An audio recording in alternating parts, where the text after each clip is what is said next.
of the fact that we are black men, unified, taking a stand on the front line to try to save and liberate black people. But if you put a label or title to what you're teaching, it alienates certain people. Everybody may not necessarily be a Hebrew Israelite. Some may be Christian, some may be Muslim, some may be agnostic, whatever they are. If the message that you're giving is going to appeal to all black people, then we don't need the Bible. Wait, so Mr. Ron, yes, right? All right, so you're saying Don't that worry about the mic. with the black people, right? Yes. We don't need an identified marker to tell us that we're those people. Is that what you're saying? No, we don't need a Bible to tell us that, because we were made Christians once we were brought into America as slaves. So the white man, who's the oppressor, didn't find it incompatible to say, well, I'll make you a Christian, make you a slave, but I'll make you a Christian at the same time.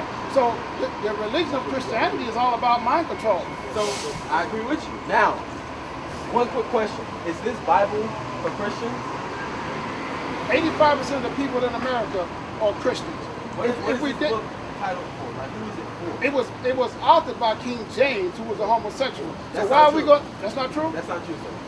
Not at all. Not according to history. Okay. That was a rumor made what I'm by saying Anthony is, Wilson. it may not necessarily be true, but that's what I've been taught as I've lived. But my whole point is this: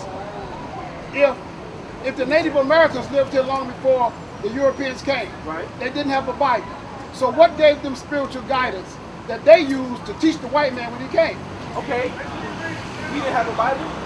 I said that the white man, the Native Americans, the indigenous people that were here before the white man came, did not have a Bible. So if they didn't have a Bible, and the white man labeled them as savage, well, so who labeled them savage if they were teaching them civilization? Okay, let's retract. Okay. Because my forefathers actually come from Riverdale. That's my forefathers. Okay. That's the so-called Seminole Indians. So yes, my forefathers were here before the Negroes got over here. Now, the reason I asked you about the Bible is because a lot of us in the United States of America have a misconception of what this Bible is even about. That's right. Most of us think that the Bible is a book that belongs to Christianity. That's right. Most of, like, for instance, if I think of our experience is it was a tool that was used I'm to agreeing enslave with us. you, but to a degree. Because, like, if I think of the Quran, I'm thinking of Muslims. If I think of the Talmud, I think of the Jewish people, right? But the Bible is the book of the Israelites. Right. That's right. who it was for in the beginning. My whole point is what brother said a few minutes ago. We are dealing with spirituality. Okay? But so what is spirit? We're not spirit? What is spirit? Energy. What else? It's energy. I'm gonna go off energy. Okay? Now, but my point to back to what he said was, if we are spiritual people, then we don't need to focus on religion, because religion has been a tool used by the enemy to divide our people. That's what you have a misconception of. To be an Israelite has nothing to do with a religion. Right. Look, you're born Israel. Most of our people don't know. I'm gonna give me James first. James 1:26. Give me that. To prove that the Bible actually goes against religion. Read. James chapter 1, verse 26. Read up. If any man among you seem to be religious, and abideth not his tongue. Meaning he can't control the things that he was taught. He just spewing out garbage, right? Exactly. Read. But deceiveth his own heart. Now he's deceiving his mind with the lies that he was taught. Right. Read. This man's religion Is what? is vain. Is what? Right. Is vain. So the Bible says that a man that spews this religion, meaning what is the root word of religion? It comes from the word religio, which means to bind or to hold down or to put into Or captivity. something to rely on. Yes, meaning to fasten you down from the truth. But let's see what else. Read. Pure religion. Pure what? Pure religion. Now, there's something that's going to bind and fasten and hold down a certain group of people, but let's see what is pure. Give me Proverbs 30 and 5. Yeah. Because like a dictionary, we need to know what the word means Exactly. to see what is Paul saying. Paul is mentioning scriptures of old, but if you're not studied in the scriptures of old, you're going to think he's talking a new doctrine or just his own ideas. So let's get the definition of pure according to the Bible. Read. Proverbs chapter 30, verse 5. Read up. Every word of God is pure. Read. He is the shield unto them that put their trust in him. So the words of God that he spoke to the Israelites, to the only people that he dealt with on the planet, Right. was his laws, statutes, and commandments. That's right. That's all he spoke. So God's laws are pure. Hold on, I'm gonna get you, Mr. Ron. Go back to James. Let's finish that out about pure religion now. Because James, there's something that's gonna fasten the Israelites, that's gonna bind them or hold them down, but in a certain way. Read. Talking specifically James, about the chapter Israelites. 1. I'm talking about black people in general. I have no Look. concern about nobody else outside the black people. Me neither. That's I don't care about the Asian man. Right. I don't care about the African man. Right. I don't care about the so-called white man. Right. I care about only my people, which are the Israelites. That's We were labeled So- black. We so- were labeled Hispanic. We were labeled Exactly. Native American. The same way we were given religion as titles. But my whole point Look, to you look, is that I'm not done with my point, I got though. one more point to tie it into this. Huh? If the Bible is a book of prophecy, history written in advance, if the Bible cannot change the condition and reality of our people, what good is it for black people? Here our people are dying every day. They're killing black people, they're getting off about it, they're discriminating, they're taking our property, doing everything. So what is the Bible going to be able to, how can we use the Bible to liberate our people and change our own condition? Beautiful. What good is it? I love it. Let me hold on. Let me finish this point because it's going to draw it to you. Then I want to go to Deuteronomy 28. Read. James chapter 1, verse 27. Read out. Pure religion Huh? and undefiled before God Read. and the Father is this, to visit the fatherless Huh? and widows Read. in their affliction. So just like you said, Mr. Ron, we know that our people are afflicted right now Yes. by the system that Yes. they're put in, Yes. by the oppression that they go through Yes. on a daily basis. Now, with Systematic we're racism, learning the scientific pure religion, we actually free our brothers and sisters from the lies that they was told through Christianity, Right. through Islam, Right. through Judaism. Right. We free them from that. I'm gonna show you a point. Give me Deuteronomy 28 because I'm gonna prove to you why we are in these conditions and how it came upon us. Right. Because we as a people, we are not following this book. We never follow this book. Read. Deuteronomy chapter 28, verse 15. Bring it out. But it shall come to pass, So it is gonna happen. if thou wilt not hearken unto the voice of the Lord thy God, Which is his laws, statutes, and commandments. Read. to observe, to do all his commandments Read. and his statutes. Because we don't like to read as a people. Observation comes from researching something out. We don't research this book as a people. Right. Read. Which I command thee this day, Uh-huh. that all these curses Uh-huh. shall come upon thee and overtake thee. So there's going to be ill omens that come upon a group of people that don't follow God's law. That's Now right. we're going to get a curse that fell upon a group of people that did not follow God's law. Right. And this curse transcends time, meaning it happened multiple times to this one group of people. Read. Verse 16, 68. 68. Uh-huh. And the Lord shall bring thee into Egypt again with ships. All the word Egypt means is bondage. Right. That's what it comes from the word Egyptos, which means bondage. So the Lord, don't even get it. The Lord is going to send us through bondage or slavery again, but how? With ships. With ships. Now, out of all the people on this face of this planet, who went through slavery in slave ships? Nobody but us. Who else? Who else but the black man? Because I said I was a Seminole Indian. Oh, the runaway slave. What about the Native Americans that got captured by Christopher Columbus? What about our brothers and sisters that got captured in South America by the conquistadors and brought to Spain as well as Europe? What about them? Bring it out. They fit the curses too. Right. Read. Come on now. So it's a lot bigger than just black. It's these groups of people that suffered these curses. They did it throughout time. That's why I say it transcends time. Because I can go throughout time and show where we're getting captured and put into ships in different time periods. Right. Read. By Not the- just Atlantic slave trade. It also happened the sub-Saharan slave trade as well. Right. When the Arabs sold us to the Africans. Read. By the way whereof I spake unto thee, Uh-huh. thou shalt see it no more again. So as a people, we have not seen our homeland, which is in Africa, but it's called Jerusalem. Right. We have not seen that. Jerusalem is in Africa. If you call Jerusalem the Middle East, you have been duped.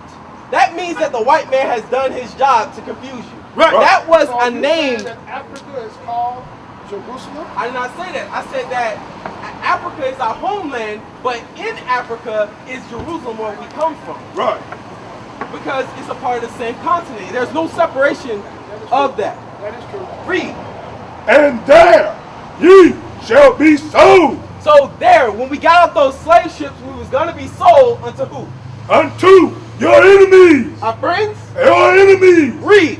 For bondmen For slave men and and bondwomen. slave women. Read.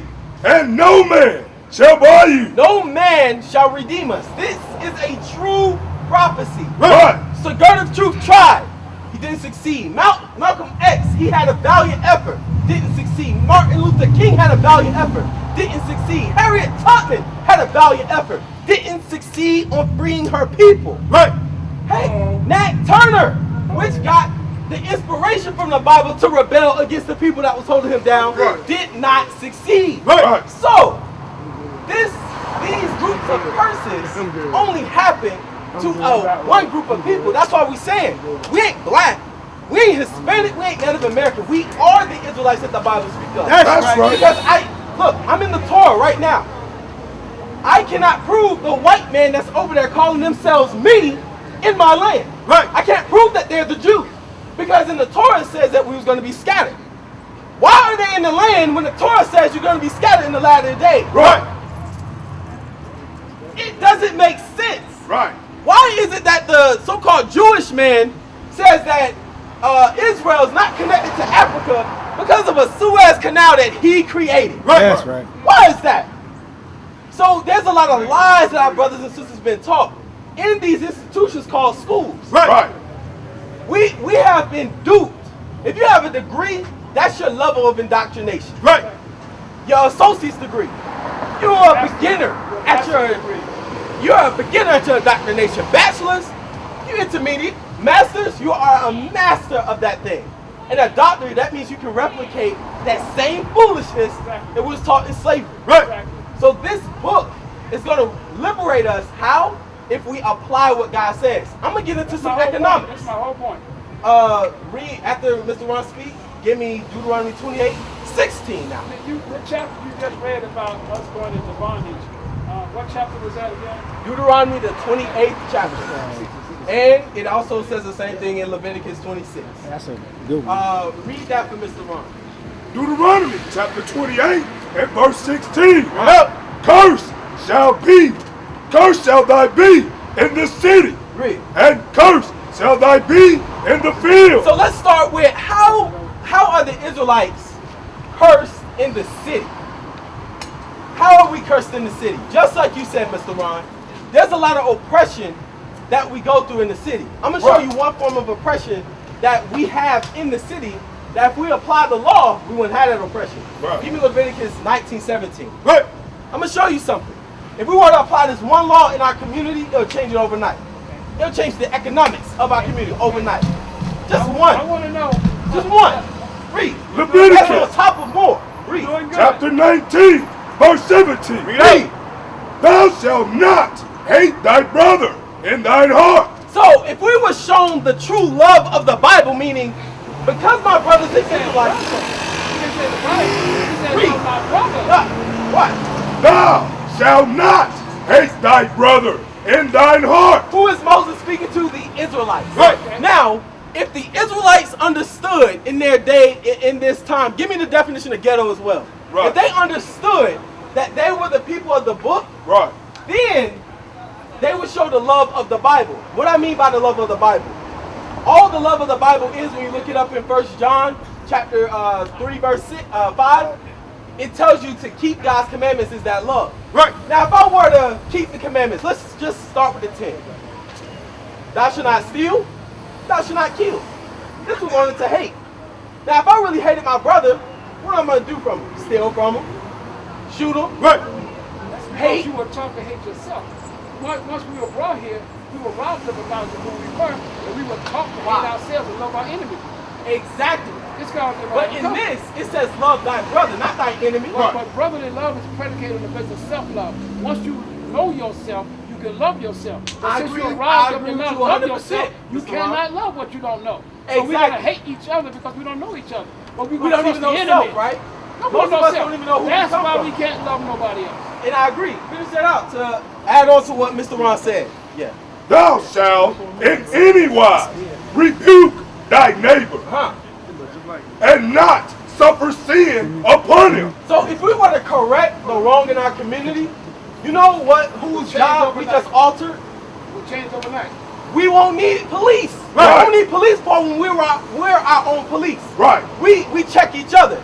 If a sister's dressed out of order, we're like, hey sis, you need to cover up. You're showing too much. Or if a brother's about to steal, hey bro, put that down. You're not supposed to steal. If you need a job, you need to ask. Right. If we want to do that, we change different fabrics of this system overnight. That's right. Read. Verse 18. Thou shalt not avenge nor bear any grudge against the children of thy people. Most of our people have this issue to the teeth. They hate their brother so much. It's like if Pookie do something against Ray Ray, now the whole family got to do something against Pookie's family. Right. Why is that? We have a bad issue with avenging, or what you can say, it's that level of hatred that we have to get back at our brother for hurting us. What we can do to change it is apply that law. Apply that law, which is knowledge of self. But if you begin to love your brothers more than they hate themselves, you can change the condition. But it's almost impossible. I'm agreeing with you. It's very hard. It's hard, but it's not impossible. It's very hard. It's not impossible. It's very hard. Go back to Deuteronomy. I want you to read ghetto really quick. Yes, sir. This is the definition of ghetto: a quarter of a city in which Jews were formerly required to live. So, we're saying that we are the Jews. Right. We're the biblical Jews according to the Bible. That's Blacks, right. Hispanics, and Native Americans are the biblical Jews. Right. That's right. Now, the definition says that it's a quarter of a city in which the Jews resort. Most of the ghettos, who you find there? So who are they telling you the Jews are subconsciously? They're telling you are the Jews subconsciously. That's right. But we don't see that. I can understand that. We don't see that. So if we're the Jews, then we need to apply the laws of our God. Right. Go back to Deuteronomy because we still talking about economics. Now that's a little bit. That's just, treating your brother right. Now let's get into some money. Read. Deuteronomy chapter 28 and verse 17. Cursed shall be thy basket. No. Read it. Read 16 again. Verse 16. Cursed shall thou be in the city. So we're cursing the city by something called redlining. Right. It's something that they put on our group of people to put them in a certain area of the city. They bring the property value down, so later on they can buy it up and get you out of there. That's right. So this gentrification is a curse to our people. It's a scientific strategy on the part of the enemy. Pretty much what it is. It's crafty counsel. Right. That's right. That's what the scriptures say. Crafty counsel. Read. Now, in the city also, now when you have prostitution, drugs written in our community, and even these doggone churches. Right. Every time you have churches in your community, it brings the property value down. Right. That's right. We don't see that. Because we think that if it brought your property value down, and if you valued that institution, the church, it wouldn't be no such thing as divide church and state. Y'all would have y'all business in the church. Meaning any major moves for the community should be decided in the church. Is it? The salvation of black people lies in the church, but only when the preacher begins to stand up and tell the truth, no longer afraid. Because if you got this many churches or this many schools in the black community, and the condition of our people as it is, that's to say that the church is a failure, and the preacher is a liar, and the school system is designed to destroy our people. The Bible is saying exactly the same thing. That's right. Because it was put on us. I learned a lot. Now, I learned a lot. I gotta go. I got you, Mr. Ron. I learned a lot. I want to go to some more though. I never heard y'all before. All praise to both sides. Keep reading 16 though. and cursed shall thy be in the field. Now, we was cursed in the field many times over. This goes into the countryside. Most of us in this time, our countrysides or our lands were taken away from us, from our enemies. When you look at the history of Forsyth County, Georgia, most of the whites, all of the whites that's up there took that land from your forefathers. Right. Illegally. Right. They put up the bed sheets, the KKK things, scare our parents out of there, and took the land and wrote fake deeds. Right. Now, they took our land. That's why I said you're going to be cursed in the field. For a farmer, if you're a farmer and you are a black farmer, it is already proven that the white farmers will sell you genetic modified seeds that would not grow in its due season. So we're cursed in the field also because we don't have land and we don't have the natural resources to bring our nation forward. Meaning, we don't have to rely on Walmart. We don't have to rely on Kroger or Piggly Wiggly or these little side jobs. If we were to think nation-minded, I would be a farmer so I can give back to my community the food that they need. If they did that, it wouldn't be no gout, diabetes, things of that nature. It won't be no sicknesses because they're getting real food. Instead of us relying on our enemy for the food, the Bible says we have to get our own. I gotta go. I enjoyed Matthew everything. 26. Brother. Hey, I learned a lot. Hey, Mr. Ron, hey. Hey, I will come back and see y'all again, brother. Yes, sir. Now they will see the true men of God. We are not black men, we are the Israelites. That's right.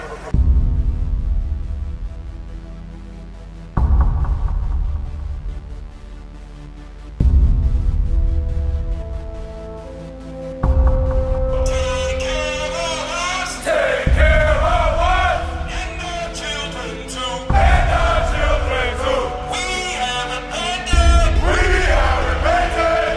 How about you? How about you? People want to know who's the king. O nation of Israel, it's time to return to the Father. O nation of Israel, it's time to return to the Father.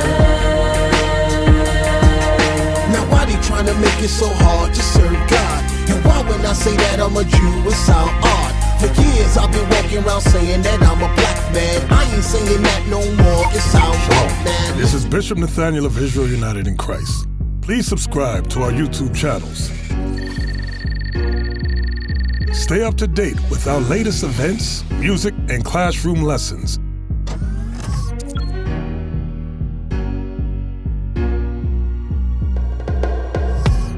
IUIC plans to continue visiting different countries where this gospel has not been preached before. IUIC needs your help in pushing this truth.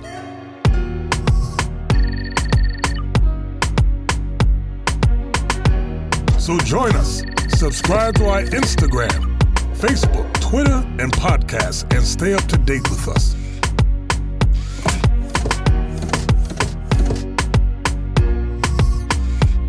For more information, please visit www.israelunite.org.